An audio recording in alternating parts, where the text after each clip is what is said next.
திருச்சிற்றம்பலம். ஆடும்பரிவேல் அணி சேவல் என பாடும்பணியே பணியாய் அருள்வாய். தேடும் கயமா முகனை செருவில் சாடும் தனியானை சகோதரன்.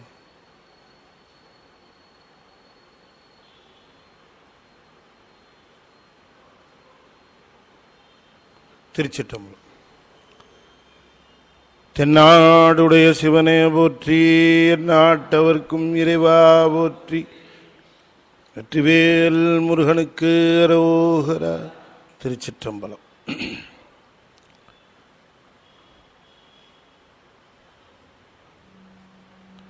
சக்கரவர்த்தி தவராச யோகி எனும் மிக்க திரு மூலனருள் மேவுநாள் என்னாலும். திருச்சிற்றம்பலம். அண்ட சராசரங்களுக்கெல்லாம் அதிபதியாக விளங்கக்கூடிய முருகப்பெருமானுடைய ஒப்பற்ற கருணையினாலே அருள்மிகு கமலவிநாயகர் சத்சங்கமும் புரசை திருநெறி கழகமும் இணைந்து மிகச்சிறப்பாக நிகழ்த்தி வருகின்ற இந்த திருமந்திர வேள்வியிலே நாம் 5ஆம் தந்திரத்திலே யோகம் என்பது பற்றி நாம் தொடர்ந்து இன்றைய தினமும் சிந்திப்பதற்கு திருவருள் கூட்டியிருக்கிறது.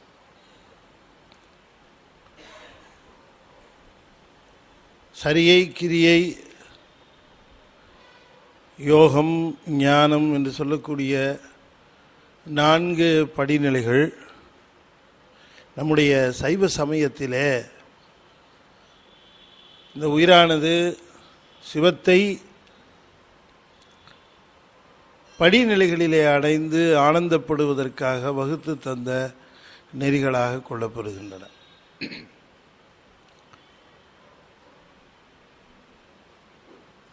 உயிரானது சிவத்தை அடைய வேண்டும் என்று சொன்னால் சிவம் வேறு இடத்தில் இருக்கிறது, உயிர் வேறு இடத்தில் இருக்கிறது என்று நாம் கருதிவிடக்கூடாது.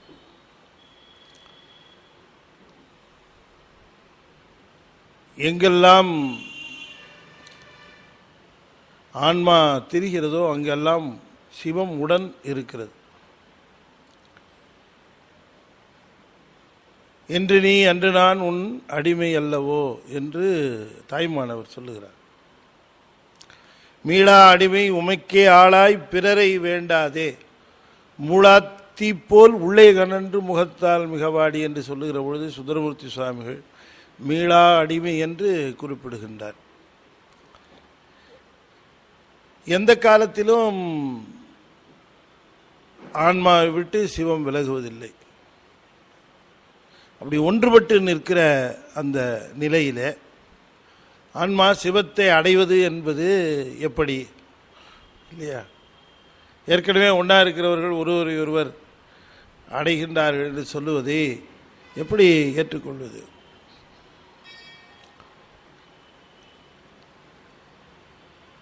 சிவத்தை விட்டு ஆன்மா பிரிவதில்லை என்று சொல்லுவதை காட்டிலும் ஆன்மாவை விட்டு சிவம் பிரிவதில்லை என்று சொல்லுவதுதான் சரியாக இருக்கும்.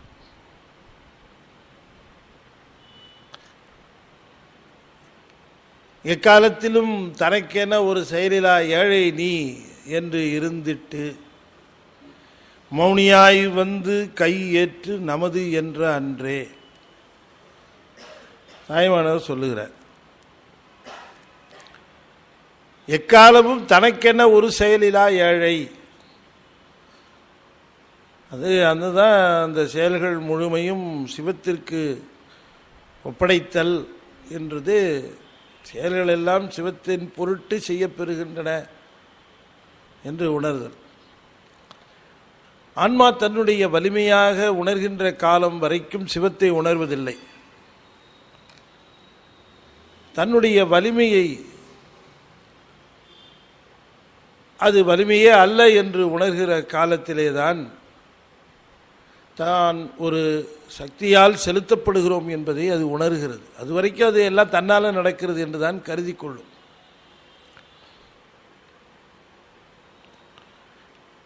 ஆணவம், கண்மம், மாயை என்ற 3 மலங்களை பற்றி சொல்லுகிற பொழுது ஸ்ரீமத் பாம்பன் சுவாமிகள் சொல்லுவார், வாதை தரும் நான் எனும் வல் ஆணவமும் என்னது எனும் மாயையும் நான் நலன் எனும் வேதமுள கண்மமும்.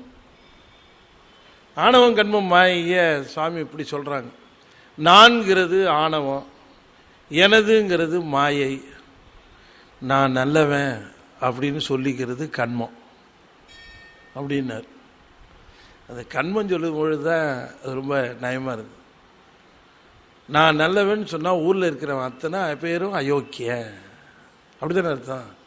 நான் மட்டும் நல்லவன், மித்தவங்கள்லாம் கெட்டவர்கள். இந்த பேதம் இருக்கிறது அல்லவா, இதுக்கு பேர் தான் கண்மம் என்று பெயர். வினை எங்கே நிகழ்கிறது என்று சொன்னால், எங்கே பேதம் பார்க்கப்படுகிறதோ அங்கே வினை செய்யப்படுகிறது. ஒரு செயலை நான் செய்கிற பொழுது வினை, அதுவே ஒரு ஞானி செய்கிறார், அது வினை இல்லை.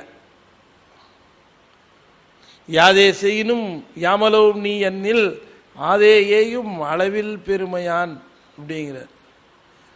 ஒரு செயலை செய்கிறவருடைய மனப்பாங்கின் நிலையை பொறுத்துத்தான் அந்த வினை தீர்மானிக்கப்படுகிறது.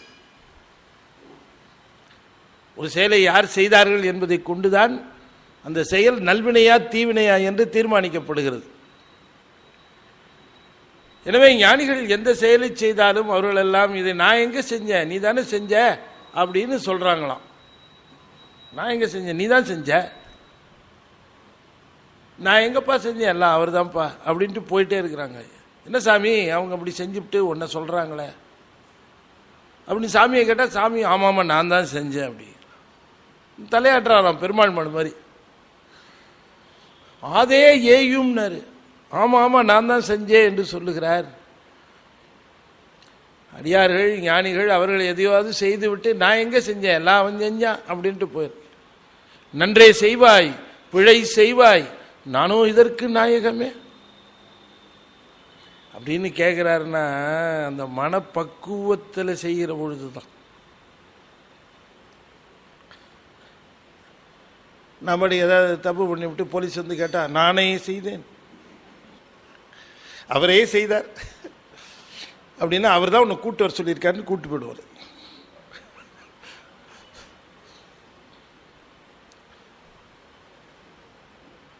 யாதே செய்யினும் யாமலோம் நீ என்னில் ஆதே ஏயும் அளவில் பெருமையான்.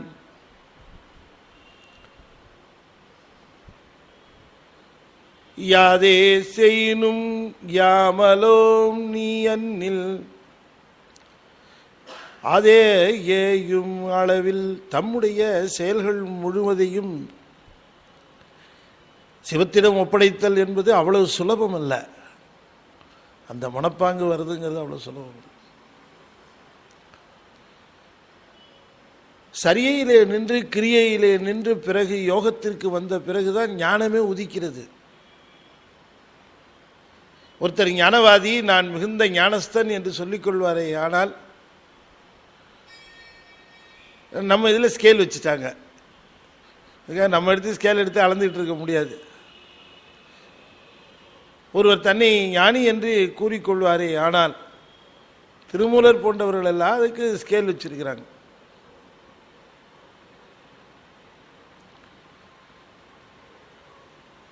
உடலிலே தொண்டு எவ்வாறு செய்கின்றார், உடல் தொண்டு எவ்வாறு நிகழ்கிறது, சிவத்தொண்டாக இருக்கக்கூடிய சிவபூசை எவ்வாறு நிகழ்கிறது,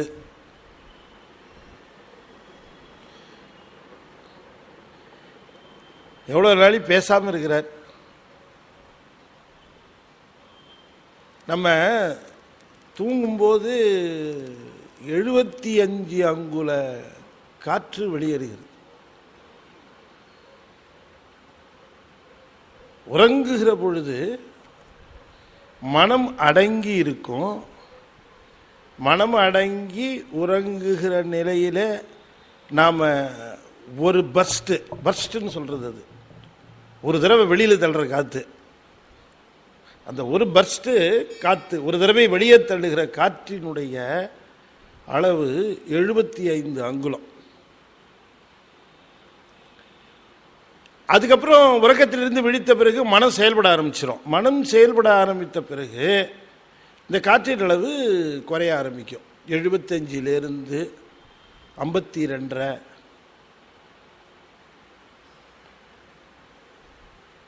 45, 25 இப்படி குறையும். உண்ணுகிற பொழுது, உறக்க பேசுகிற பொழுது, ஓடுகிற பொழுது, நடக்கிற பொழுது குறைஞ்சிக்கிட்டே வரும். முக்கா அங்குலமாக குறைஞ்சி வரும். பேசாமல் இருக்கிற பொழுது எந்த விதமான செயல்பாடும் இல்லாமல் சாதாரணமாக உட்கார்ந்துற பொழுது கிட்டத்தட்ட 7.5 அங்குலத்திலிருந்து 6 அங்குல காற்று வெளியேறும். அதான் குறைச்சல் பேசாமல் இருக்கிற. ஆனால் மனசு கட்டுப்பாடு இல்லாமல் தெரிஞ்சிட்டு இருக்கோம், புறத்தே இருக்கும். மனசையும் உள்ளே அடக்கிட்டோம். 6ல் நின்றுடும். எல்லாம் 6 அளவு தான் வெளியில் போகும். அதில் ஒரு முக்கால் குறைஞ்சதுனா தான் சமாதி. அதில் முக்கால் குறைஞ்சா அவங்க தான் அருள் வாக்கு சொல்லுகிறவர்கள். இப்படி குறைஞ்சிக்கிட்டே போகணும். அந்த வெளிவிடுகிற காற்றினுடைய அந்த லெங்க் இருக்க, அது குறைஞ்சிக்கிட்டே வந்து கடைசியில் முக்கால் அங்குலத்தில் நிற்கும். இந்த முக்கால் அங்குலத்தில் நிற்கிற பொழுது 1.5 அங்குலத்திலாம் அட்டமா சித்தி, முக்கால் அங்குலத்தில் இருக்கிற பொழுது யாருன்னு தெரியும். முக்கால் அங்குலமும் போய் முழுசு மூச்சு நின்று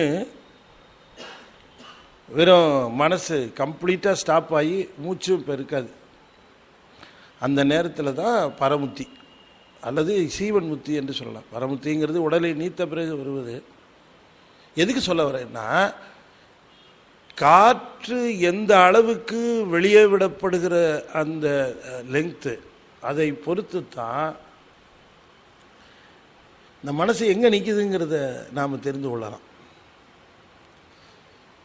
நல்லா கவனித்து பார்த்தீங்கன்னா 2 எக்ஸ்ட்ரீம்லேயும் மனசு அடங்கித்தான் இருந்தது. உறங்குகிற பொழுது மனசு அடங்கி இருந்தது. கடைசி நிலை அப்பவும் மனசு அடங்கித்தான் இருக்கு. ஆனால் அப்போ 0 லெங்த் ஆஃப் ஏர். ஆனால் அறிவு விழித்து கொண்டே இருக்கும்.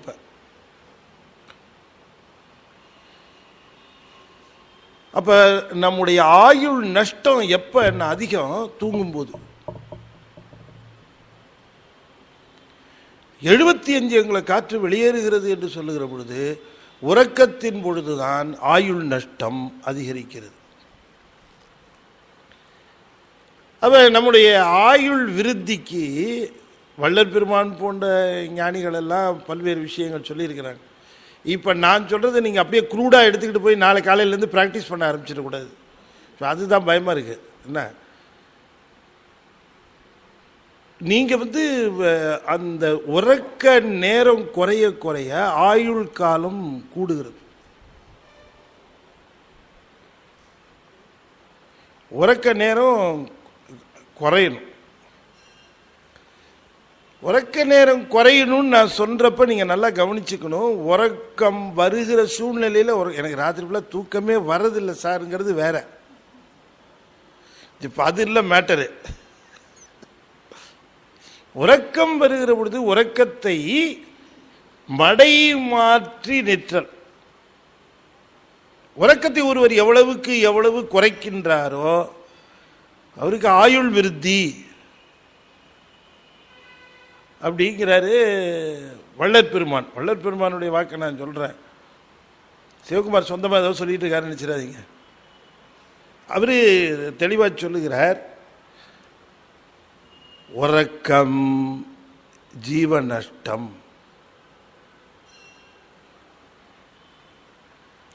ராத்திரி உறங்கிறதே ஜீவ நஷ்டம்னா பஸ்ஸில் போகும்போது சொற்பொழிவில் தூங்கிறது எவ்வளோ பெரிய நஷ்டம் அப்படிங்கிறத நீங்கள் தான் ப்ரொபோர்ஷனேட்டாக எடுத்துக்கணும்.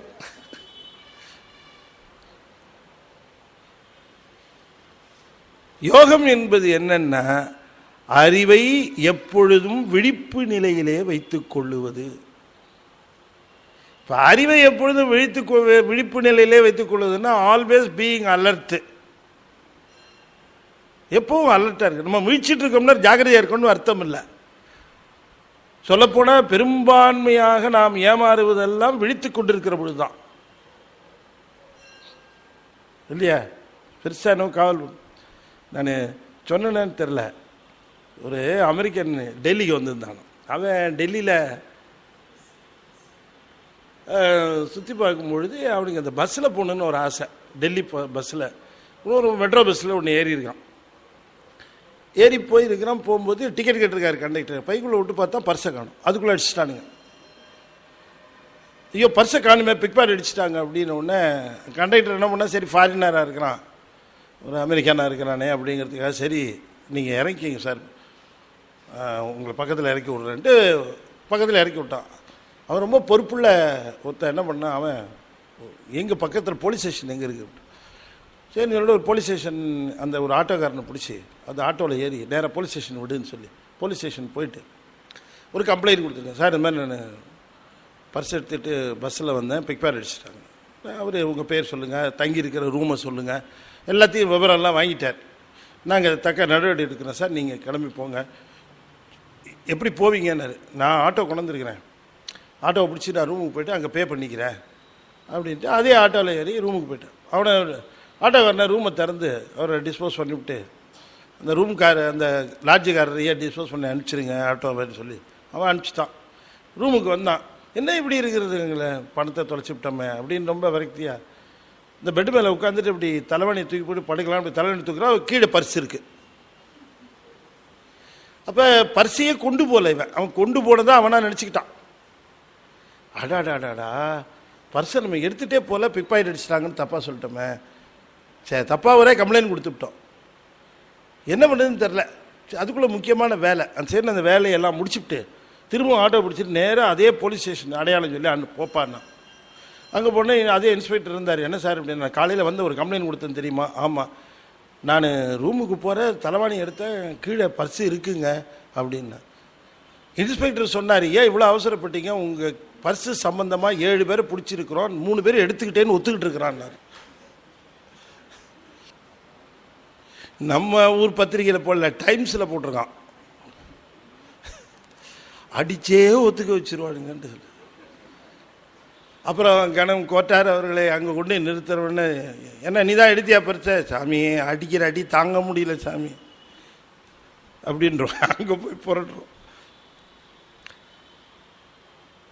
இந்த இறைவனை நாம் உணர்கிற நிலை அறிவு விழித்து கொண்டிருக்கிற பொழுது நமக்கு பெரும்பான்மையான நேரங்கள் அறிவானது தெளிவில்லாமலும் மழுங்கி போயும் அது மயங்கி போயும் இருக்கிற காரணத்தினாலே நம்முடைய முடிவுகள், நாம் புரிந்து கொள்ளுகின்ற விதங்கள் எல்லாமே தவறாகி போகின்றன. ஒருத்தரை பார்க்குறோம், ஒருத்தரோட பழகிறோம், அவர் இஸ் ஆல்ரைட் அப்படின்னு நாம் நம்முடைய அறிவை வச்சுக்கிட்டு தீர்மானிக்கிறோம். அவங்க நல்லவங்க, கெட்டவங்க, வேண்டியவங்க, வேண்டாதவங்கன்னு நாம் தீர்மானிக்கிறோம். ஆனால் எதை வச்சு தீர்மானிக்கிறோம் அப்படின்னு கேட்டால், நம்முடைய அறிவை வச்சு தான் தீர்மானிக்க வேண்டியது. நம்முடைய அறிவு, அனுபவம். இப்போ அது சரியாக இருந்தால் தானே அது சரியாக இருக்கும். என்னம்மா 2 கிலோ தக்காளி வாங்கினா தக்காளி 2 கிலோ இருக்கணுமா இல்லையா? இப்போ நிறுத்துகிற தராசில் 2 கிலோ சரியாக இருக்கணும், அப்போ தான் அது சரியாக இருக்கும். அவன் புளியை வச்சு கீழே ஒரு கல்லியை வச்சுருவான், இல்லை புளியை போடுற தட்டில், அப்புறம் எங்கே அது 2 கிலோ இருக்கும்? தராசே தப்பாக இருந்தா, நீ ஜட்ஜு பண்ணுற நம்முடைய அறிவே குழப்பமான நிலையில் இருந்தால் தீர்மானிக்கப்படுகிறவர் எந்த நிலையில் இருப்பார்? அவர் எப்படி சொல்ல முடியும்? அப்புறமா ஐயோ அவர் இப்படி தான் சார் நினச்சேன், இவ்வளோ மோசமாக இருப்பார், நான் எதிர்பார்க்கவே இல்லை, என்னவோ என் புத்தி அப்படி போயிடுச்சு சொல்கிறோம் இல்லையா? அப்போ ஞானிகள் எப்பொழுதுமே இந்த அறிவு தெளிவு, எப்பொழுதுமே அறிவு தெளிவாக இருந்து, இந்த தெளிந்த அறிவிலே தெளிந்த நீரோடை போல சிவத்தினுடைய கருணையை உணர்ந்து, அறிவு மட்டும் நமக்கு தெளிவாக இருந்தால் சிவத்தோட கருணை நமக்கு தெளிவாக புரியும், சிவத்தையும் தெளிவாக தெரியும். இந்த குழம்புன அறிவுனால தான் தெளிவாக இருக்கிற சிவத்தை நாம் தெரிந்து கொள்ள முடியாமல் தவிக்கிறோம். அதனால தான் அவர் நமக்கு மட்டும் செய்கிறதில்ல, மற்றவங்களுக்கு செய்கிறாரு, பக்கத்து வீட்டுக்காரனுக்கு மட்டும் செய்கிறாரு, எனக்கு ஒன்றும் செய்கிறதில்ல அப்படின்னு நமக்கு we have lot of grudges over him இல்லையா? அவர் மேலே நமக்கு எத்தனையோ குறைபாடுகள் இருந்து கொண்டே இருக்கு. ஏன், என்ன காரணம் அப்படின்னு கேட்டால், இந்த அறிவு தெளிவு பெறுவதற்குரியது தான் இந்த யோகம். எனவே சரியில் நின்று கிரியையில் நின்று தொண்டு செய்ய வேண்டும். சர்வீஸ், தொண்டு என்பது, சர்வீஸ் என்பது அது பலன் கருதாமல் ஒன்றையும் எதிர்பார்க்காமல் செய்கின்ற தொண்டு. என்ன முடியுமோ அது செய்யணும். இன்னதுதானே ஒரு கணக்கு கிடையாது. இன்னதுதான் செய்யணுங்கிற ஒரு தொண்டுக்கு இன்னதுதான் செய்யணுங்கிறது. எப்போ வாய்ப்பு கிடைக்கிறதோ அப்போ செய்யணும்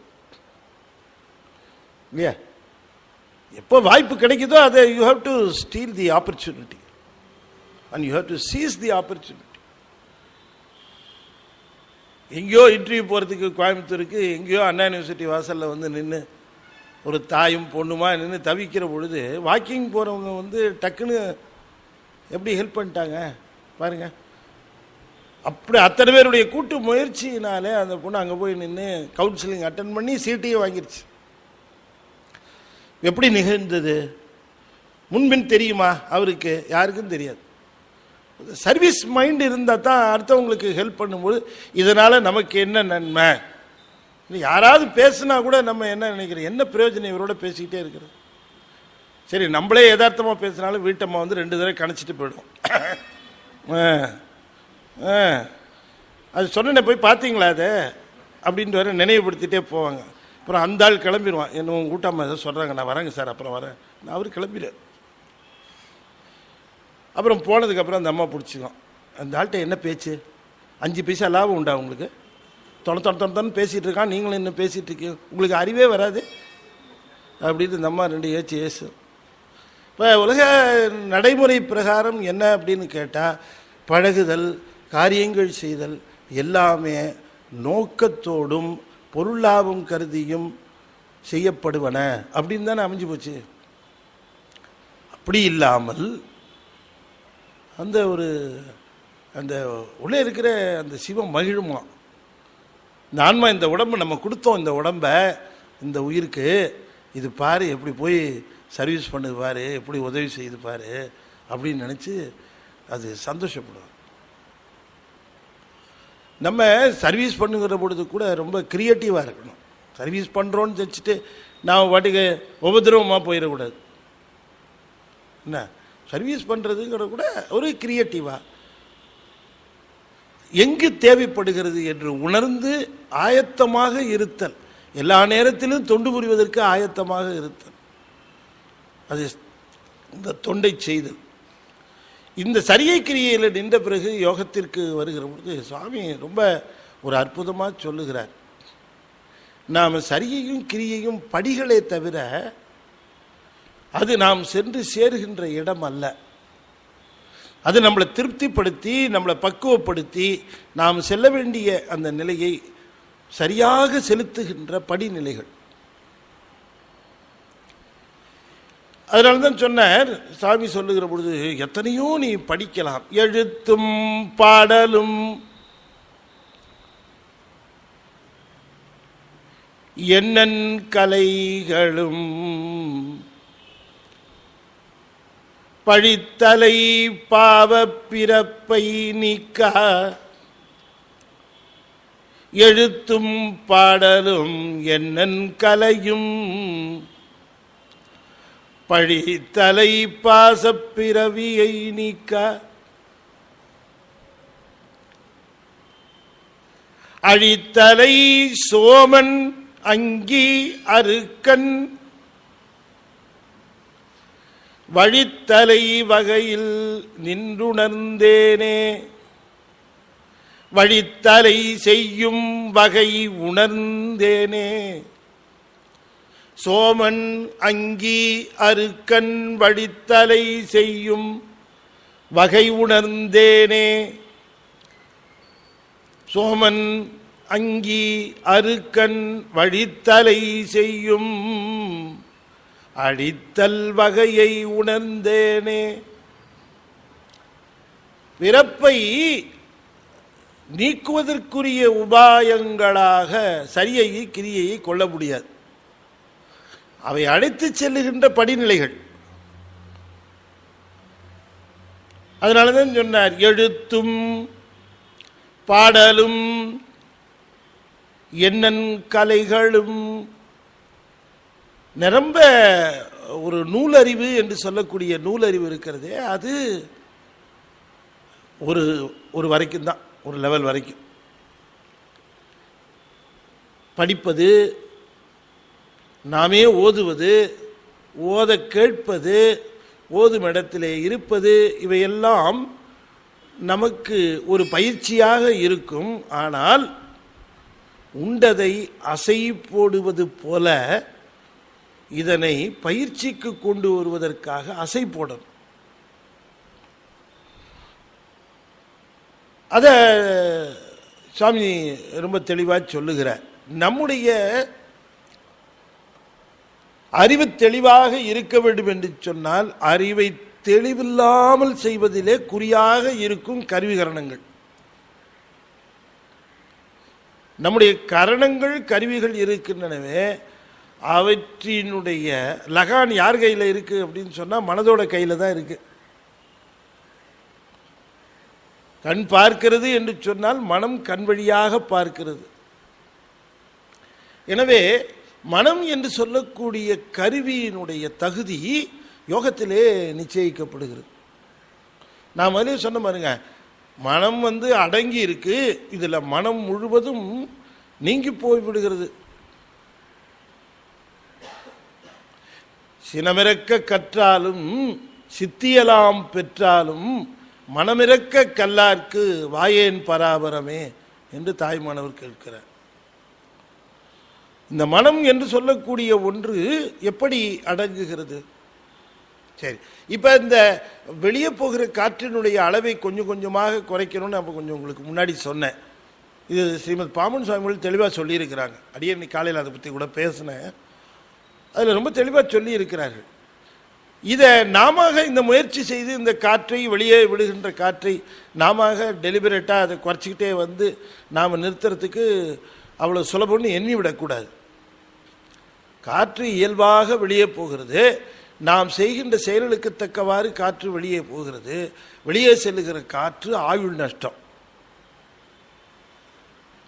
இப்போ நாம் உள்ளே இழுக்கிற காற்றுனால காம்பன்சேட் ஆகுதுன்னு நினைக்காதீங்க. இந்த ஆயுள் நஷ்டம் எங்கே விளங்குகிறது, எங்கே நிகழ்கிறது என்று சொன்னால், வெளியே விடப்படுகின்ற காற்றினுடைய அளவு அதிகரிக்க அதிகரிக்க இந்த ஆயுள் நஷ்டம் ஏற்படுகிறது என்கிற ஒரு கணக்கை நம்முடைய ஸ்ரீமத் பாமன் சுவாமிகள் சொல்லுகிறார். அது ஒரு பக்கம் இருக்கட்டும். இப்ப மனம் என்று சொல்லக்கூடிய ஒன்று என்ன நிலையில இருக்கிறது என்பது இந்த வெளியில செல்லுகிற காற்று தீர்மானிக்கிறது. நாம ரொம்ப ஒரு ஆர்வமா இருக்கிறோம்னா காற்று பார்த்தீங்கன்னா பெருமூச்சு விடுவது, ரொம்ப கவலையா இருக்கிறோம், ரொம்ப ஒரு டீப் திங்கிங்ல இருக்கும், பெருமூச்சு அப்படி ஒரு கவலையை வெளிப்படுத்துகிறது போல இந்த மூச்சு காற்று அதிகமாக போகும். பக்கத்து வீட்டுக்காரர் கார் வாங்கிட்டாரு, ஒரு பெருமூச்சு அப்படின்ட்டு இந்த காற்று அந்த காரை போய் அது போய் ஒரு தள்ளியே தள்ளிடும். பெருமூச்சு இதெல்லாம், இந்த பெருமூச்சு என்று சொல்லுவது எல்லாமே நஷ்டம். கொஞ்சம் அமைதியாக இருந்து பாருங்க, அவங்ககிட்ட அந்த மூச்சு எப்படி போகுதுங்கிறத கதியை பார்த்தீங்கனாலே தெரிஞ்சு போகும். ரொம்ப அமைதியாக இருக்கிறவங்க, பீஸ்ஃபுல்லாக குவாய்ட்டாக, புலி வருது சார், வரட்டும், நான் கூட ஜூவில் பார்த்தது தான், இங்கே நேரில் பார்க்குறேன், அப்படி சொல்ல முடியுமான்னு தெரியல சார். நீங்கள் நல்லா தான் சார் சொல்லுவீங்க, வாசலில் வந்தால தெரியும். முதல்ல ஆள் காணா போறவர் மேடையில் இருக்கவர் தானே சார். அந்த ஒரு பிராக்டிஸ், அந்த பயிற்சி. பரபரக்க வேண்டாம் பல காலும் சொன்னேன், வரவர கண்டு ஆராய் மனமே.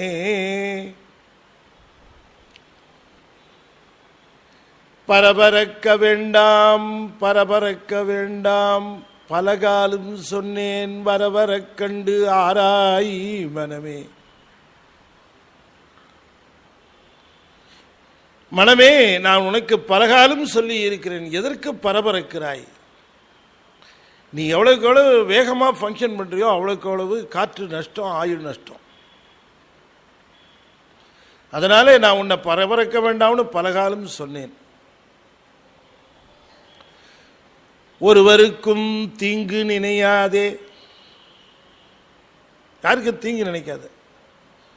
தீங்கு நினைக்கிறதா இருந்தால் தான் பரபரக்கணும். செய் நன்றி குன்றாதே, அதுக்கும் பரபரக்கணும். எங்கி இளையாது இரு, எதுக்கும் ஏங்காத, அதனால இழைக்காதன்னார்.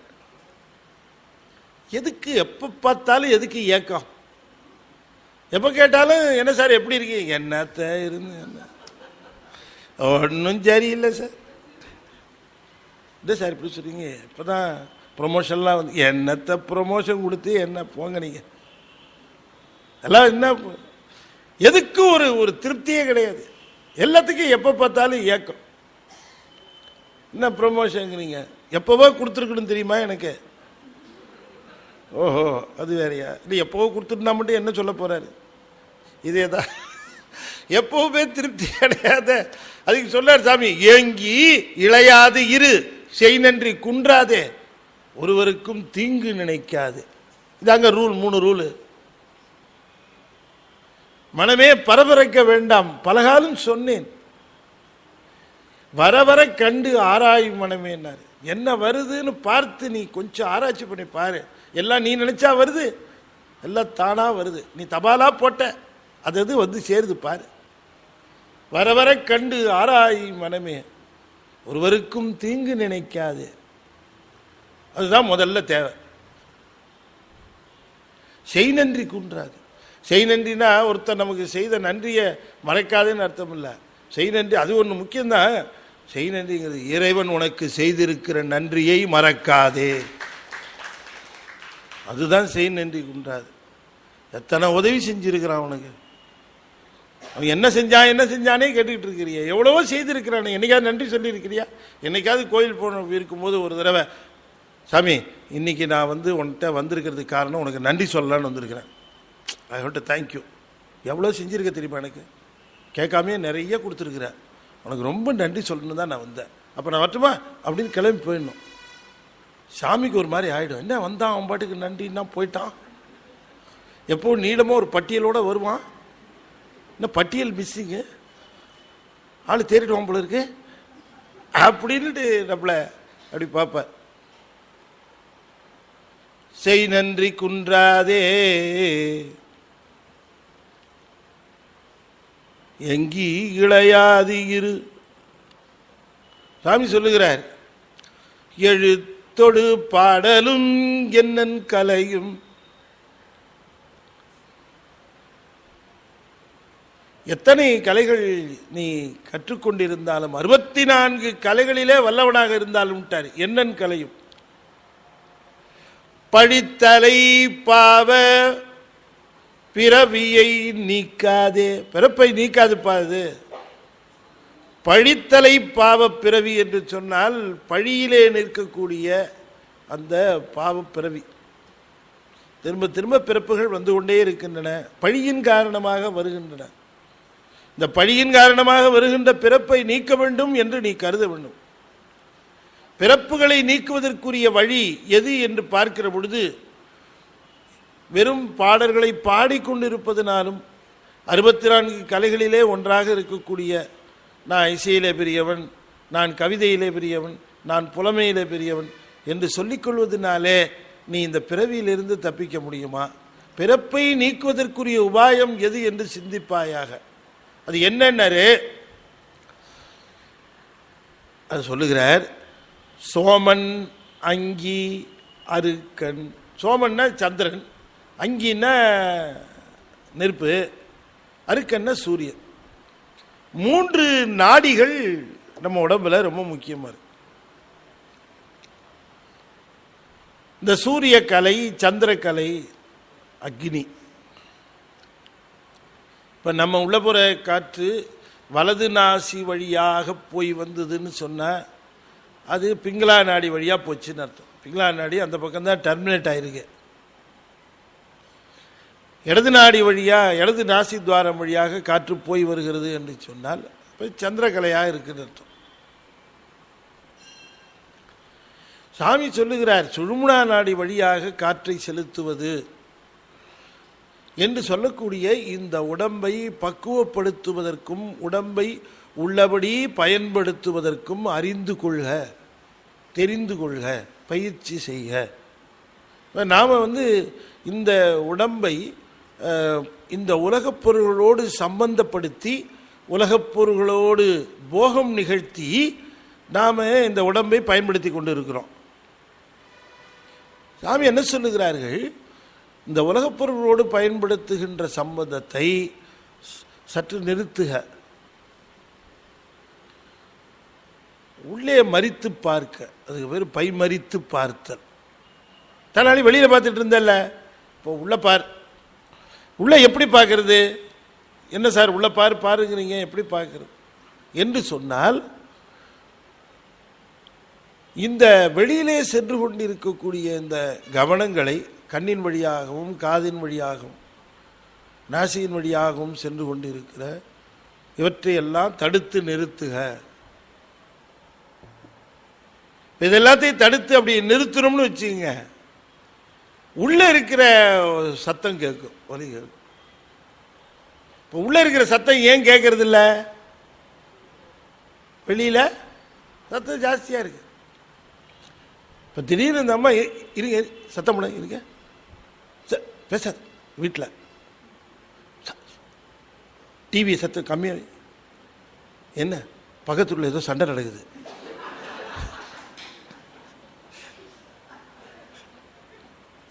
இப்போ இங்கே சத்தம் குறைஞ்சாதான் அது அங்கே கேட்கும். இதுவே லோக்கலில் சத்தம் ஜாஸ்தியாக இருந்தால் இது எங்கிறது கேட்கும். இப்படி சொல்லுங்க சார், அப்போ தான் புரியுது இல்லையா? அது போல இந்த வெளிய ஆரவாரம் எல்லாத்தையும் அப்படியே டப்புன்னு அப்படி ஆஃப் பண்ணுங்க, உள்ள கேட்கும். எப்படி கேட்கறது? உள்ள கேட்கும். உள்ள கேட்கும்னு சொன்னால் வெளியில் எல்லாத்தையும் நான் ஆஃப் பண்ணிடுறேன் சார், ராத்திரி தூங்க போகும்போதுன்னு சொன்னால் உள்ளியும் சேர்த்துல ஆஃப் பண்ணுறீங்க இல்லையா? ராத்திரி தூங்க போகும்போது எல்லாமே அதான் சொன்னார், உறக்கத்தின் பொழுது மனமும் சேர்ந்து தூங்குது, அறிவும் சேர்ந்து தூங்கிடுது. இப்போ துயில்கிறவனுக்கும் யோகத்தில் இருக்கிறவனுக்கும் என்ன வேறுபாடு? ரெண்டு பேரும் பார்த்தா ஒன்றா தான் இருப்பாங்க. தூங்குறவனையும் யோகத்தில் இருக்கிறவனுக்கும் வித்தியாசமே தெரியாது, பார்த்தா ரெண்டு பேரும் ஒன்றா தாங்க இருப்பாங்க. இவனுக்கு அறிவு தூங்கி கொண்டு இருக்கும், அவருக்கு அறிவு விழித்து கொண்டு இருக்கும். அதனால அதுக்கு அறி துயில்னு பேர். இப்ப அங்க ஒருத்தர் படுத்திருக்காரு, எப்படி? யாரு? அனந்த சயனம் படுத்திருக்காருல்ல, அவர் என்ன துயில்? அது யோக நித்திரை துயில், அரித்துயில். அப்ப யோக நித்திரை துயில் அரித்துயில் அவர் இருக்கிறான்னா தியான பொருள் இருக்கணும் இல்ல?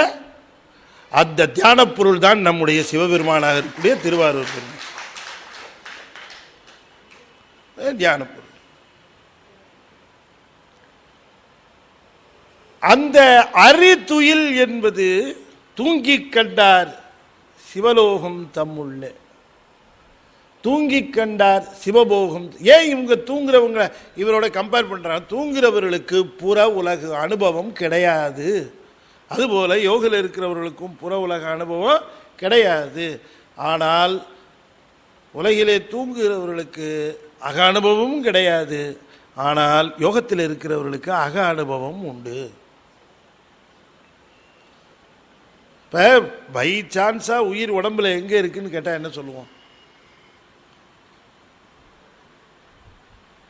உயிர் உடம்புல எங்க சார்?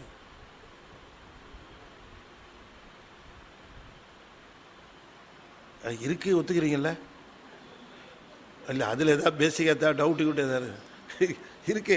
எங்க இருக்கு? அது வியாபகத்தன்மையோடு, அதனுடைய உணர்வு வியாபகத்தன்மையோடு இருக்காது. எங்க இருக்கு? உடம்பு முழுக்க வியாபகமா இருக்கு, இங்க இருக்கு, எல்லாம் சொல்றோம்ல. பாமணிசாமி சொல்கிறாங்க, அது இப்போ உதாரணமாக நான் சொல்கிறேனே, ஒரு அட்டை இருந்து ஒரு சின்ன ஒரு புக்கு கொடுங்க, ஒரு புக்கு அதுதான் கொடுங்களேன் சார்.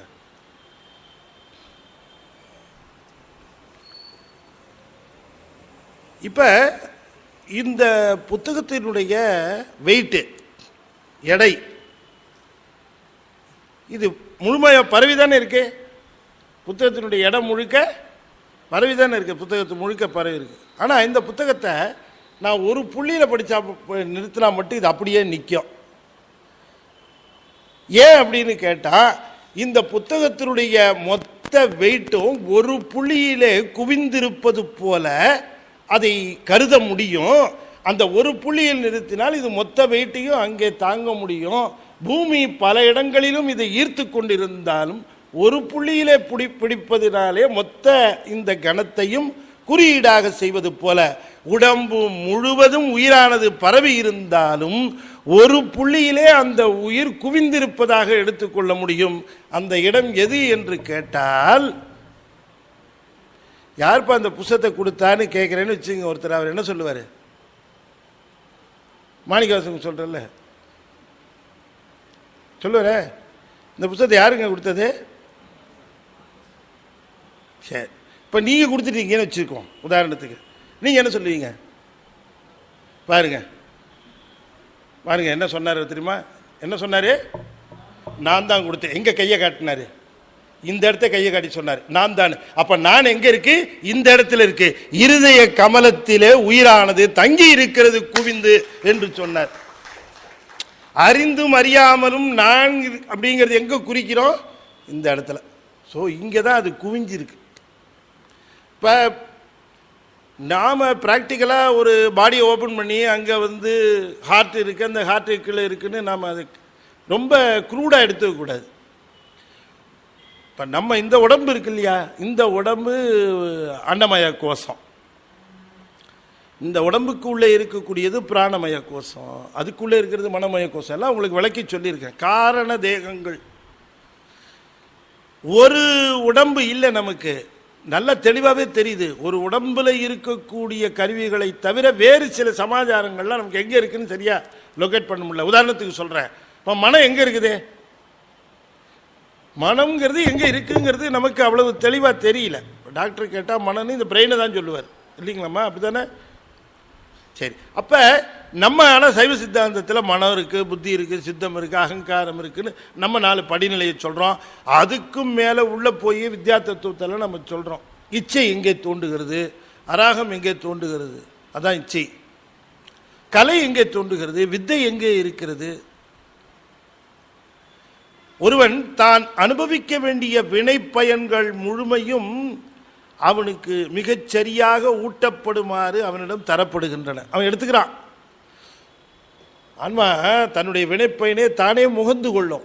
சாமி வந்து அது ஊட்டுறாருன்னு சொல்கிறோமே தவிர அப்படி வச்சிருவார், அது எடுத்துக்கும். ஆனால் தானாக போய் எடுக்காது, இப்படி வச்சிருவார், அது தானாக எடுக்கும். அவர் வச்சு மட்டும் காட்டுவார். தினத்தந்தி பேப்பரில் விளம்பரமாக காட்டுவார், எங்ககிட்ட நீங்கள் பணம் போட்டிங்கன்னா மாதத்துக்கு 36% வட்டி அப்படின்னு காட்டிடுவார். இவன் கொண்டு போய் இருக்கிற பணத்தெல்லாம் அதில் போட்டுருவான். அவ்வளோதான், முடிஞ்சு போச்சு. இப்போ புரியுதா உங்களுக்கு? இந்த வினைப்பயனை ஊட்டுகிறது அப்படி தான் பிடிப்பார்.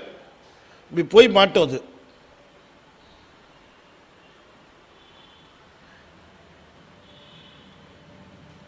அப்போ இந்த ஆன்மா உள்ளுக்குள்ளே இருக்கிற நிலை எப்படி இருக்கிறதுன்னு சொல்லுகிற பொழுது சொல்லுகிறார், ஆன்மா காரண தேகத்தின் நடுவில்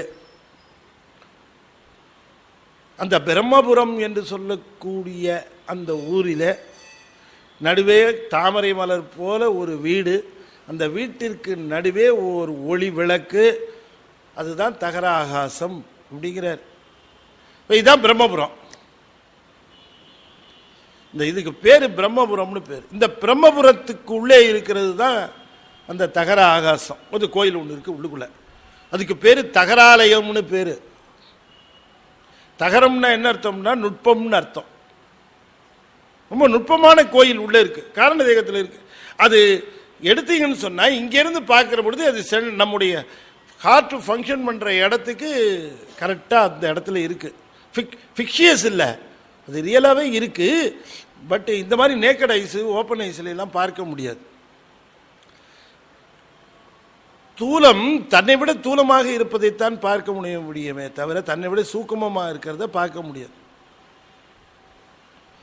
அப்போ இவர் என்ன சொல்லுகிறார் சாமி என்று சொன்னால், இந்த உடம்பை பொறுத்த வரைக்கும் இந்த உடம்பிலே காற்றை மிகச் சரியாக கணித்து நாம் ஒழுங்குபடுத்த கற்றுக்கொள்வோமையானால் இந்த மனம் ஒத்துழைத்து உள்ளே இருக்கக்கூடிய பெரும்பொருளை உணரலாம்.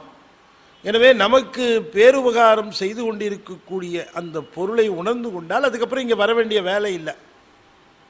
இங்கே வந்து ஏன் துன்பப்படுகிறோம் என்று சொன்னால், நாம் நம்முடைய அறிவிலே படிந்திருக்கிற அறியாமையை நீக்கிக் கொள்வதற்காக பிறகு அறியாமையை நீக்கி கொண்டோம் என்று சொன்னால் அப்புறம் வர வேண்டிய அவசியம் இல்லை. எல்லா பேப்பர்ஸையும் கிளியர் பண்ணிட்டா எதுக்கு சார் திரும்ப காலேஜுக்கு வரணும்? பரீட்சை காலுக்கு முடிஞ்சு போச்சு, எல்லா பேப்பரும் கிளியர் பண்ணிட்டேன்.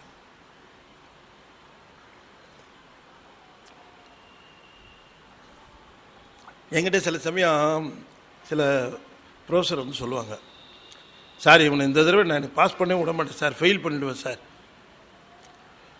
நான் நிச்சயம் ஃபெயில் பண்ணிடுவேன் சார் நான் அப்படிம்பாரு. சரி பாருங்களேன், வேணாம் சரி பண்ணலன்னா என்ன பண்ணுறது அப்படிமா. ஆனாலும் கூட எக்ஸாம் டயத்தில் ப்ராக்டிக்கல் டைமத்தில் அது மாதிரி பண்ண போகிறாருன்னா என் ஹெச்ஓடி என்கிட்ட ஒரு வார்த்தை கேட்கணும், சொல்லணும் திரும்ப என்ன செய்ய போகிறேன். அவர் திரும்ப கேட்பேன், சொல்லுவார், சார் நான் அன்றைக்கி சொன்ன பாருங்க, இந்த பையன் கிளாஸுக்கெல்லாம் ரெகுலராக வராமல் ரொம்ப பண்ணிட்டு தான் ரெக்கார்டெல்லாம் கொண்டு ஒழுங்காக கொடுத்துட்டான் சார், ஆனால் எப்படி வரவே இல்லை சார், அதை பார்த்து செஞ்சானா இதை பார்த்து செஞ்சானா தெரியல, அவனை இன்றைக்கி ஃபெயில் பண்ணலான்னு இருக்கேன் சார்னு திரும்ப கன்ஃபார்ம் பண்ணுவார்.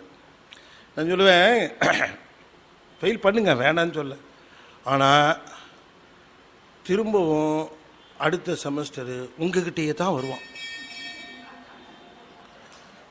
இப்போ நீங்கள் இந்த தடவை அவனை தள்ளி விடலைன்னா ஒரு வருஷத்துக்கு திரும்பவும் அவன் உங்கள் கூடவே இருப்பான். பார்த்துக்குங்க, திரும்பவும் அவனுக்கு இப்போ டெஸ்ட்டு வைக்கணும், திரும்பவும் அவனோட மல்லாடணும், திரும்பவும் அட்டண்டன்ஸை பார்க்கணும், திரும்பவும் எல்லாம் பண்ணணும். ரைட்டுன்னா நீங்கள் அவனை இல்லை சார் எப்படியா தள்ளி விட்டுறேன் சார், அதுக்கு ஒரு மார்க்கையும் போட்டு என்னை விட்டு போயிடுறாப்பா சாமி அப்படின்னு தள்ளி விட்டுருவாரு. இப்போ நான் காலேஜில் இல்லை, அதனால தைரியமாக இதை சொல்லிகிட்டு இருக்கிறேன், இல்லைன்னா என்னை தொலைச்சிடுவாங்க. அதனால ஒருத்தர் நாம் தண்டிக்கிறதுனால இருக்கிற பெரிய பிரச்சனை என்ன அப்படின்னு கேட்டால், தண்டித்தது பிறகு அவன் நம்ம கூடவே இருப்பான், அது அதை விட பெரிய தண்டனையாச்சே. அதனால தான் நான் சொல்லுவேன், அடிக்கடி சொல்லுவேன், தப்பு செய்தவர்களுக்கு நீ கொடுக்கக்கூடிய மிகப்பெரிய தண்டனை அவனை மன்னித்தல், அவ்வளோதான். அவனை மன்னிச்சுட்டு வந்து அதை விட பெரிய தண்டனை அவனுக்கு கிடையாது. அதுதான் அவனை ரொம்ப ஊன் பண்ணும். நீ அவனை வேறு விதமாக எந்த விதமாக பனிஷ் பண்ணாலும் கூட அவனை அவ்வளோ தூரம் அது பாதிக்காது. நீ அவனை மன்னிச்சிட்டீங்கன்னு வச்சுக்கோங்க, அவ்வளோதான். இன்னா செய்தாரை ஒருத்தல் என்ன சொன்னாரு, அவர் நாண. வள்ளுவர் எவ்வளோ பெரிய ஜீனியஸ் பாருங்க. அவர் அவர் நாணேன்னாரு. நீ செய்த நன்னயத்தில் அவனுக்கு வெக்கம் வந்துருமா. அவர் நாண நன்னயம் செய்து அதுக்கப்புறம் பாருங்க, அவர் ஒரு விடல்னாரு, விட்டுறணும். ஊர் முழுக்க போய் சொல்லிக்கிட்டே இருக்கக்கூடாது. அவன் அப்படி பண்ணானா நான் என்ன பண்ண தெரியுமா, அவன் அப்படி பண்ணானா நான் என்ன பண்ண தெரியுமா, இதை சொல்லாத, விடல்னாரு, விட்டுடு அத்தோடனாரு. நன்னயம் செய்து விடல், அதோட விட்டுருனார். ஏன்னா நம்மால் விட மாட்டான். ஆக அது இந்த எதுக்கு சொல்ல வருகிறேன்னா, ஆன்மாவானது இந்த உடம்பை தந்த இறைவன் அவன் ஒரு பர்பஸுக்காக தந்திருக்கிறான். என்ன காரணத்திற்காக இந்த உடம்பை தந்தான், எதற்காக இந்த உடம்பு நமக்கு வந்தது, அழுது காமுற்று அரற்றுகின்றாரையும் பொழுதுபோக்கி புறக்கணிப்பாரையும் எழுதும் கீழ்கணக்கு இன்னம்பரீசனே அப்படின்னார். தொழுது தூமலரு தூவி துதித்து நின்று அழுது காமுற்று அரற்றுகின்றாரையும் பொழுதுபோக்கி புறக்கணிப்பாரையும் எழுதும் கீழ்கணக்கு இன்னம்பரீசனே. எழுதும் கீழ்கணக்கு இன்னம்பரு ஈசனே. அதனாலதான் தாய்மானவர் சொன்னார், எழுத்தும் பாடலும் என்னன் கலையும் பழித்தலை பாசப்பிறவியை நீக்க. அதுக்கு சொன்னார் தாய்மானவர் சொன்னார், எத்தனையோ விதம்தான் கற்கினும் கேட்கினும் என் இதயமும் ஒடுங்கவில்லை. எத்தனையோ படிச்சுட்டேன், எத்தனையோ தெரிஞ்சு போச்சு, இருந்தாலும் இந்த மனசு ஒடுங்க மாட்டேங்குத. எத்தனையோ விதம் கற்கினும் கேட்கினும் என் இதயமும் ஒடுங்கவில்லை. நான் எனும் அகந்தைதான் எள்ளளவும் மாறவில்லை. யாதிலும் அபிமானம் என் சித்தமிசை குடிகொண்டது. ஈகையொடு இரக்கம் என் சென்மத்தும் நான் அறிகிலேன். சீலமொடு தவவிரதம் கனவிலாயினும் கண்டு அறியேன். பொய்த்த மொழியல்லால் மருந்துக்கும் மெய்மொழி புகன்றிடேன். பிறர் கேட்கவே போதிப்பதல்லாது சும்மாயிருந்து அருள் பொருந்திடா பேதை நானே. அத்தனை குணக்கேடரு கண்டதோ கெட்டதோ உண்ட சொலாய் அண்ட பகிரண்டமும் அடங்க ஒரு நிறைவாயி ஆனந்தமான பரமே. அத்தனை குணக்கேடர் கண்டதோ கெட்டதோ உண்டோ சொலாய் அண்ட பகிரண்டமும் அடங்க ஒரு நிறைவாகி ஆனந்தமான பரமே. என்ன மாதிரி ஒரு குணக்கேடனை எங்கேயாவது பார்த்துருக்கிறியான்னு கேட்குறார் யாரு தாய்மானம். எத்தனை விதம்தான் கற்கினும் கேட்கினும் என் இதயமும் ஒடுங்கவில்லை. நான் எனும் அகந்தைதான் எள்ளளவும் மாறவில்லை. யாதினும் அபிமானம் என் சித்தமிசை. பாருங்க, மனம் புத்தி சித்தம் அத்தனையும் சொல்லிட்டாரு. யாதினும் அபிமானம், எல்லாத்திலையும் அபிமானம், எதை பார்த்தாலும் அபிமானம். நான் சொன்னேன்னு தெரியல, சொல்லியிருப்பேன்னு நினைக்கிறேன். வாரியார் சாமி சிலோனுக்கு போனாரா ஒரு 30 நாளைக்கு சொற்பொழிவு. அவர் போனார்னா அவர் கூட ரொம்ப முக்கியமாக அவருக்கு அணுக்க பணிவிடை செய்கிறவர்கள் கொஞ்சம் பேர் கொடுப்பாங்க.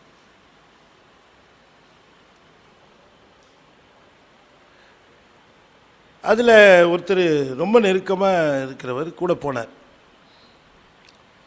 சில சமயம் ரொம்ப அவருக்கு ரொம்ப நெருக்கமாக இருக்கிறவர்கள் உபதிரவமாகவும் இருக்கிறது உண்டு, சில சமயம் ரொம்ப உபகாரமாகவும் இருக்கிறது உண்டு. அவருக்கு சாமி எழுதியிருக்காங்க, ஒரு தடவை ஒரு புலவரை எங்கேயோ சேலத்திலே எங்கேயோ கூடவே போட்டு வச்சாங்களாம். நீங்கள் கூடவே இருந்து பார்த்துங்க ஐயாவை. சரிங்கன்னு அந்த புலவர் கூடவே இருந்தாராம். சாமியை பார்க்குறதுக்கு ஒருத்தவங்க வந்தாங்களாம். வந்தவங்க நல்லா ஒரு பெரிய இவ்வளோ பெரிய ஆப்பிளாம், ஒரு 3 ஆப்பிள் கொண்டு வந்து சாமிகிட்ட அப்படி வச்சுட்டு அவங்க பேசிட்டு எஞ்சி போனாங்க. சாமி அந்த ஆப்பிளை பார்த்துட்டு சரி சாப்பிடலாமான்னு நினச்சாங்களாம். அதுக்குள்ளே திரும்ப ஒரு கார் எடுத்துகிட்டு வந்துட்டாங்களாம். இந்த பக்கத்தில் இருக்க ஒரு இடத்துக்கு போயிட்டு வந்து விடலாமான்னு சாமி தான் வர சொல்லியிருக்காங்களாம். சரின்ட்டு என்ன பண்ணாரா, இந்த 3 ஆப்பிளையும் எடுத்து இந்த பக்கத்தில் இந்த புலவர் இருந்தாராம். இப்போ நான் இந்த காரில் போயிட்டு வந்துடுறேன், இந்த தோலை சீவி வைப்பா அப்படின்ட்டு போயிட்டார். இவர் போயிட்டு அந்த வேலையெல்லாம் முடிச்சுட்டு திரும்ப வந்தார். வந்து உள்ளே உட்காந்து சிரம பரிகாரம் பண்ணிகிட்டு இருந்தார். அந்த புலவர் அங்கேருந்து வந்தார். புலவர் வந்து இவ்வளோ பெரிய பொட்டலத்தை கொடுத்தார். என்னப்பா அப்படின்னு. இல்லை சார் நீங்கள் சொன்னதான் சாமின்னு. பொட்டத்தை பிரித்தா எல்லாம் ஆப்பிள் தோல்.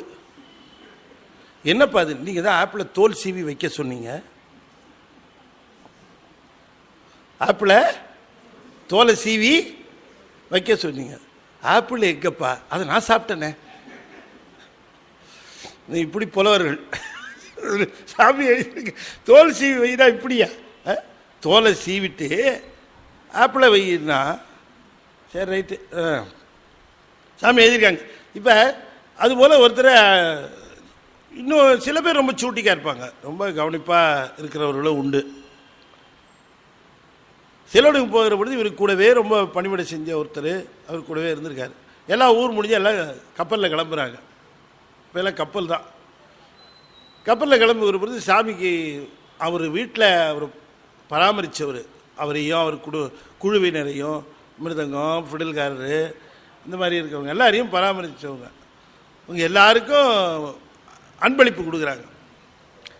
அந்த ஓனர் என்ன பண்ணார், ஹவுஸ் ஓனர், அவர் தான் இந்த நிகழ்ச்சி ஏற்பாட்டாளர்.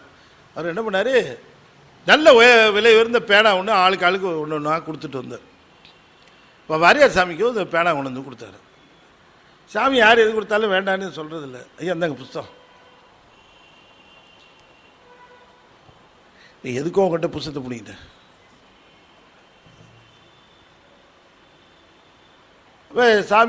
சாமிக்கு ஒரு பேனா கொடுத்தாரு. சாமி யாருக்கா பயன்படுங்க. சாமிக்கு அணுக்க தொண்டு ஒருத்தர் செஞ்சார்ப்பான்னு சொன்ன பாருங்க. அவர்கிட்ட போய் ஐயா அந்தாங்க பேனா. அவர் எனக்கு வேணாங்க அப்படின்ட்டார். இல்லைங்க வாங்கிக்கோங்க அப்படின்னு. இல்லை எனக்கு வேணாம் அப்படின்னு. இல்லைங்க எல்லாருக்கும் கொடுத்துருக்குறேன், உங்களுக்கும் கொடுக்குறேன், அன்பளிப்பு தான். இல்லை எனக்கு வேணாங்க, நான் யாருக்கிட்டையும் எதையும் அன்பளிப்பாக வாங்குகிற பழக்கம் கிடையாது, அதனால் எனக்கு வேணாங்க.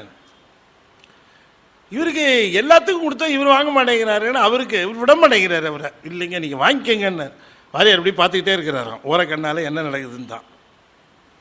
இவர் வம்பு பண்ணிட்டு இருக்காராம். இல்லைங்க எல்லாருக்கும் கொடுத்துருக்கிறேன், உங்களுக்கும் ஒன்று கொடுத்துடணும்ல, அதுக்கு தாங்க சொல்கிறேன், நீங்கள் வாங்கிக்கங்க நீங்கள் அப்படின்னு. அவர் சொன்னாராம். கடைசியில் வம்பு பண்ணிவிட்டு இவ்வளோ பண்ணுறாருன்ட்டு. சரிங்க வாங்கிக்கிறேன், ஆனால் ஒரே ஒரு நிபந்தனை. என்ன? கப்பல் கரையை விட்டு கிளம்புனவுடனே கடலில் தூக்கி போட்டுருவேன், பரவாயில்லையான்னு கேட்டாராம். கொடுப்பார் அவர்? கொடுக்கல, போயிட்டார். வாரியார் எழுதுறார், இன்னும் சில பேர் இப்படி மற்றவர்கள் அன்பளிப்பை ஏற்காத மனநிலையில் இருக்கிற துறவு உள்ளம் கொண்டவர்களும் இருக்கிறார்கள் அப்படின்னு சொல்கிறார். இருக்குல்ல அந்த நிலை. கேட்டு வாங்கிட்டு அன்பளிப்புங்கிறான். இப்போ கேட்காம அவனா கொடுத்து கொடுத்தா அதுக்கு அன்பளிப்பு. இப்போ கேட்டு வாங்கிவிட்டு அது அன்பளிப்பு தாங்க அப்படிங்கிறான். என்னத்தை சொல்றது? யாதினும் அபிமானம் என் சித்தமிசை குடிகொண்டதுன்னார். எதை பார்த்தாலும் ஆசை, எதை பார்த்தாலும் அபிமானம்.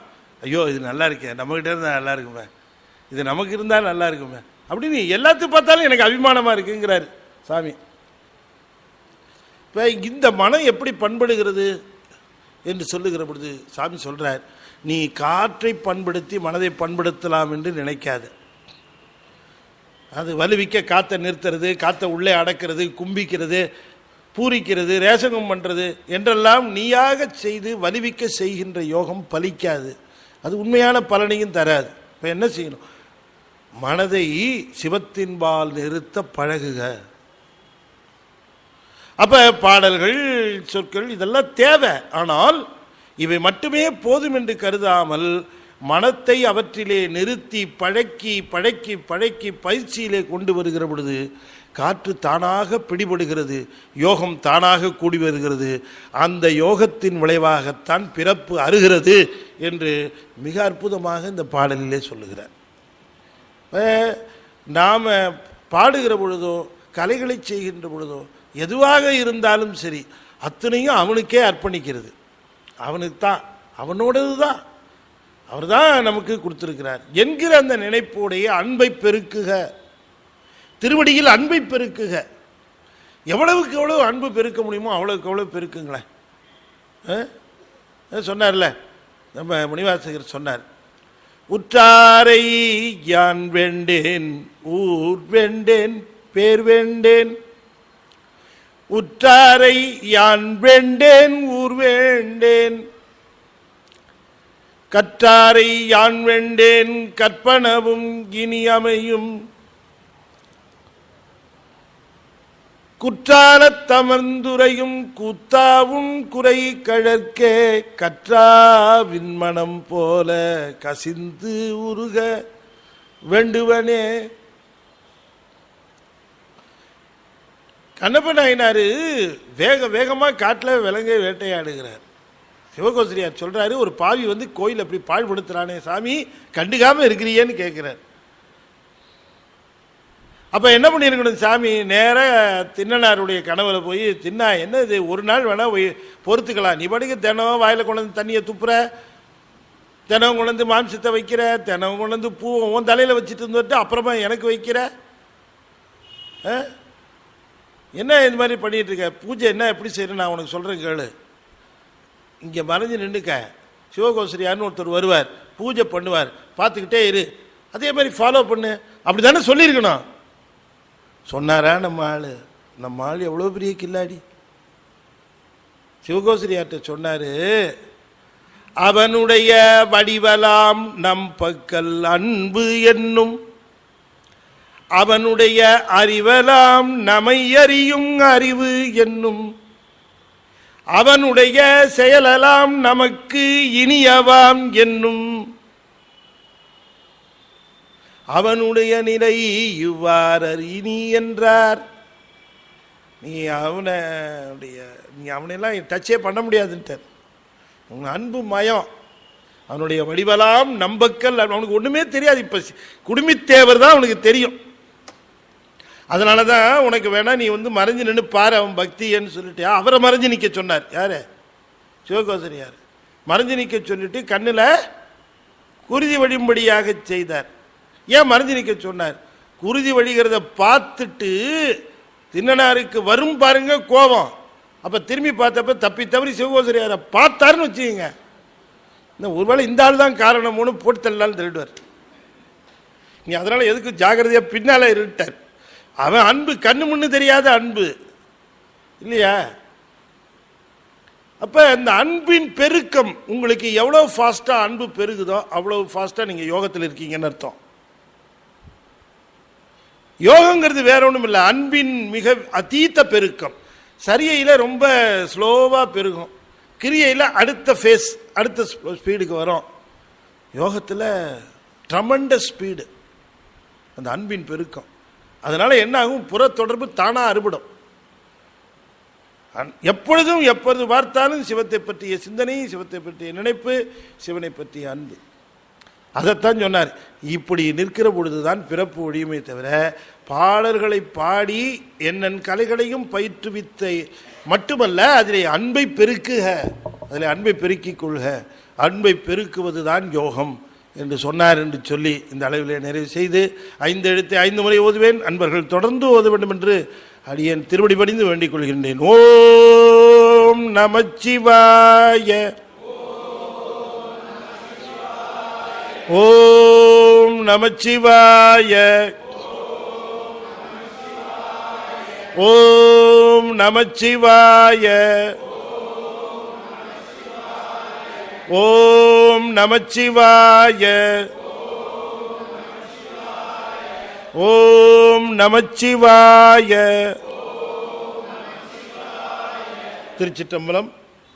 எனக்கு தெரிஞ்சு இப்போ இங்கே நம்ம திருமந்திரம் துவங்கி, நம்முடைய ஐசிஎஃப்ல திருமந்திரம் துவங்கி இத்தனை வருடங்களில் இந்த மாதம்தான் 4 வகுப்பு நடந்த மாதம்.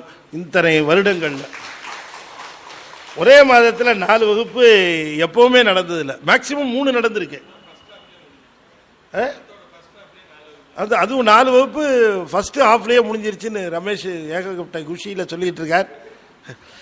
எனவே அடுத்த மாதம் நம்முடைய முதல் சனிக்கிழமை தானே வருது, இல்லை வியாழக்கிழமை வருதா? 3ஆம் தேதி வியாழக்கிழமை, 3ஆம் தேதி வியாழக்கிழமை, 5ஆம் தேதி சனிக்கிழமை, 10ஆம் தேதி வியாழக்கிழமை, 12ஆம் தேதி சனிக்கிழமை, 4 நாட்கள் நாம் தொடர்ந்து செப்டம்பர் மாதம் திருமந்திரத்தை சிந்திப்போம் என்று கூறி இந்த அளவில் நிறைவு செய்து, பங்கு பெற்ற உங்கள் அத்தனை பேருக்கும் திருமூல தேவநாயனாருடைய குருவருளும் ஆடல் வல்லாரினுடைய திருவருளும் நிறைந்து விளங்கும். திருமந்திரம் மனதை தெளிவுபடுத்தும், அறிவை தெளிவுபடுத்தும். வாழ்க்கையிலே வாழ்க்கை முழுவதும் நமக்கு சவால்கள் தான். எப்பொழுது பார்த்தாலும் நாம் everyday we are facing challenges. ஒவ்வொரு நாளும் சவால், ஒவ்வொரு நாளும் பிரச்சனைகள். மற்றையெல்லாம் எதிர்கொள்வதற்குரிய அத்துணை மன வலிமையும் ஆன்ம வலிமையும் திருமூலர் நமக்கு தருகிறார். அவருடைய பொன்னார் திருவடிகளை போற்றி நாம் எல்லா விதமான நலன்களும் பெறுவோம். தொடர்ந்து இந்த வேள்வியிலே கலந்து கொள்ளுங்கள். உங்கள் வாழ்க்கையிலே எல்லா விதமான நலன்களும் உண்டாகும் என்று சொல்லி இந்த அற்புதமான வேள்வியை நிறைவு செய்து மீண்டும் அடுத்த மாதம் முதல் வியாழக்கிழமை சந்திப்போம் என்று கூறி விடைபெறுகிறேன். நன்றி, வணக்கம். திருச்சிற்றம்பலம். தென்னாடுடைய சிவனே போற்றி, வெற்றிவேல் முருகனுக்கு.